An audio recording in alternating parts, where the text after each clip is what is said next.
जय श्री कृष्णा। अभी तक हमने देखा 11 श्लोकों में कि किस तरीके से दुर्योधन अपनी भय और चिंता के चलते गुरु द्रोणाचार्य और पितामह भीष्म के पास जाता है और अपनी बात कहता है। आज हम श्लोक 12 का अध्ययन करेंगे, तो चलिए शुरू करते हैं। तस्य संजनयनम हर्षम कुरु वृद्ध पितामह सिंहनादम विनत्युच्चै शंखम दद्मौ प्रतापवान।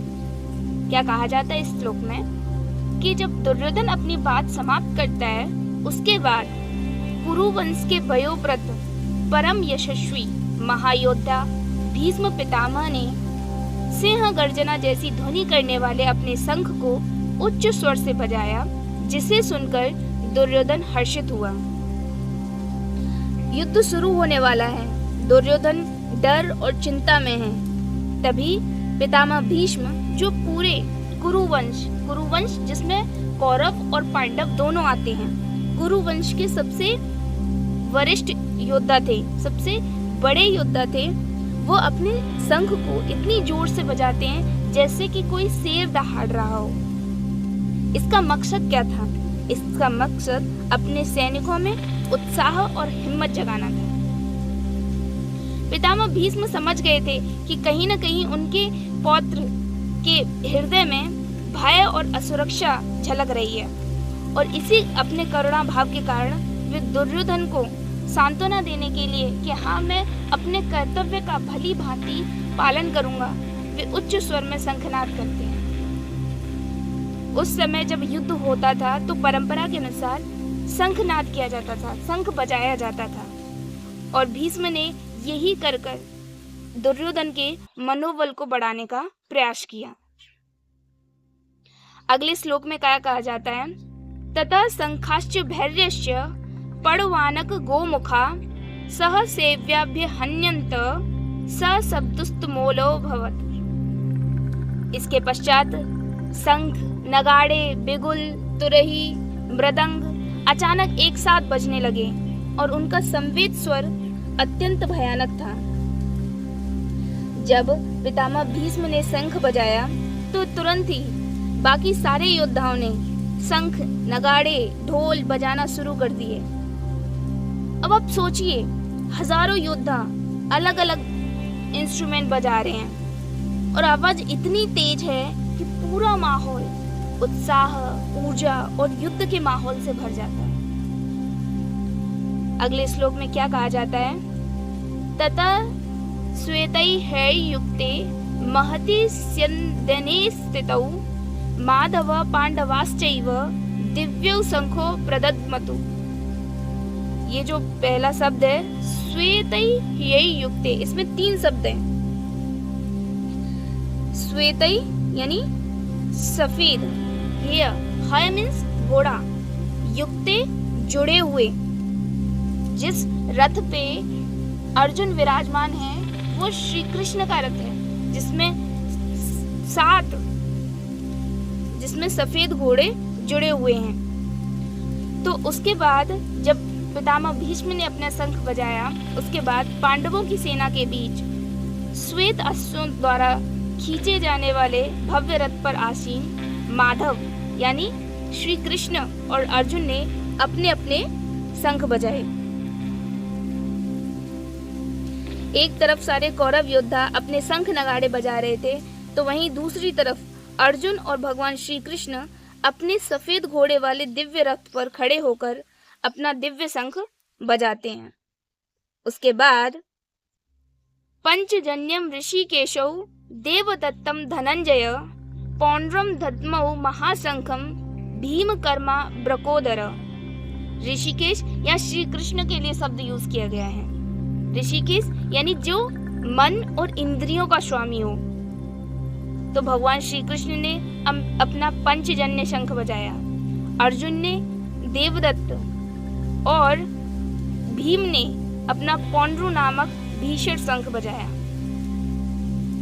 इसके बाद अलग अलग पांडवों की सेना में मौजूद अलग अलग सेना नायक धनुर्धर अपने अपने शंख बजाते हैं। अनंत विजयम राजा कुंती पुत्रो युधिष्ठिर नकुलः सह देवश्च सुघोषं मणिपुष्पकौ कायश्च परमेश्वाश शिखण्डी च महारथ दृष्टिदुम्नौ विराटाश्च सात्विकश्च पराजिता द्रुपदौ द्रौपदेयाश्च सर्वश पृथ्वीपते सौभद्रश्च महाबाहु शंखा दद्मौ पृथक पृथक। तो संजय बताते हैं कि हे राजन, यानी धृतराष्ट्र को कहते हैं, हे राजन, राजा युधिष्ठिर ने अपना अनंत विजय नामक शंख बजाया। नकुल और सहदेव ने सुघोष और मणिपुष्पक नामक शंख बजाए। श्रेष्ठ धनुर्धर काशीराज, महायोद्धा शिखंडी, दृष्टिदुम्न यानी राजा द्रुपद के पुत्र, विराट, अजेय सात्विक, द्रुपद और द्रौपदी के पांचों पुत्र, सुभद्रा के महाबलशाली पुत्र अभिमन्यु, इन सब ने अपने अलग अलग शंख बजाए हैं।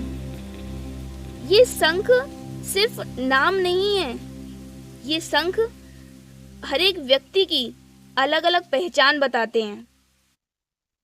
जैसे राजा युधिष्ठिर ने अपना अनंत विजय नामक शंख बजाया है। हर एक योद्धा के शंख का अपना अलग अलग नाम है।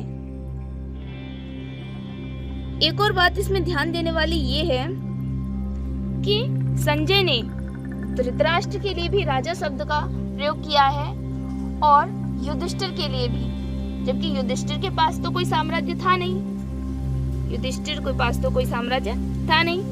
युधिष्ठिर अपने सद्गुणों और अपने उदारता के कारण हमेशा से एक राजा माने गए, चाहे वे राजमहल में हो या कठिन कारावास के दौरान। उन्होंने राजसूय यज्ञ कर राजा की उपाधि प्राप्त की थी। उस समय जब कोई राजा महान यज्ञ करता था, जैसे राजसूय और अलग अलग प्रकार के यज्ञ किया करते थे ताकि वो अपनी ताकत दिखा सकें, किंतु उनका व्यवहार सत्ता के अहंकार से मुक्त और विनम्रता से युक्त था। उन्हें अपनी सत्ता का अहंकार नहीं था, वो विनम्र थे और इसी आचरण के कारण उन्हें हमेशा से एक राजा माना गया। जबकि दूसरी तरफ धृतराष्ट्र को राजा कहा गया, लेकिन उनको पृथ्वी का राजा कहकर संबोधित किया गया। और इस संबोधन का गहरा संकेत है। वो संजय ये कहना चाहते हैं कि राजा के निर्णय से ही राज्य का भाग्य तय होता है। चाहे तो राष्ट्र को शांति की ओर ले जा सकता है या विनाश की ओर धकेल दे। संजय ये कहना चाहते हैं कि हे महाराज धृतराष्ट्र, दोनों सेनाएं युद्ध के लिए आगे बढ़ रही हैं, परंतु अंतिम निर्णय तो आपके ही हाथ में है। आप चाहें तो इस रक्तपात को रोक सकते हैं। तो इसीलिए संजय ने दोनों को राजा कहा है, लेकिन दोनों का अलग अलग अर्थ है। ये हमें बताता है कि राजा सिर्फ उपाधि से नहीं आती। राजा होना केवल बाहरी उपाधि नहीं है, बल्कि आपकी आंतरिक धर्मनिष्ठा का परिणाम है। आप जिन आचरणों पर चल रहे हैं, लोग उनके अनुसार आपको सम्मान देते हैं। धृतराष्ट्र पृथ्वी का राजा होने के बावजूद उनकी बुद्धि, उनकी सोच काफी लिमिटेड थी, संकुचित थी। अपने पुत्र के प्रति अटैचमेंट और अनजस्टिस के कारण उन्होंने धर्म की रक्षा नहीं कर पाए। और यह प्रसंग हमें ये चेतावनी देता है कि सत्ता का प्रयोग न्याय, करुणा और धर्म की रक्षा के लिए अगर न किया जाए तो वो केवल नाम मात्र की सत्ता है और जिसका बाद में विनाश होना ही है। इसको हम अपने जीवन में भी अपना सकते हैं। हम सब अपने अपने जीवन के मालिक हैं। हमारे द्वारा तय किए गए डिसीजंस, हमारे द्वारा अपने लिए गए डिसीजंस हमारी पीस और हमारे डेवलपमेंट की तरफ ले जाएंगे या हमें विनाश की तरफ ले जाएंगे। गीता में यही बताती है कि लीडरशिप और रिस्पॉन्सिबिलिटी का आधार हमेशा धर्म होना चाहिए, न कि मोह, भय और आसक्ति। तो इसी के साथ हम अपनी बात यहीं समाप्त करते हैं। तब तक के लिए जय श्री कृष्ण।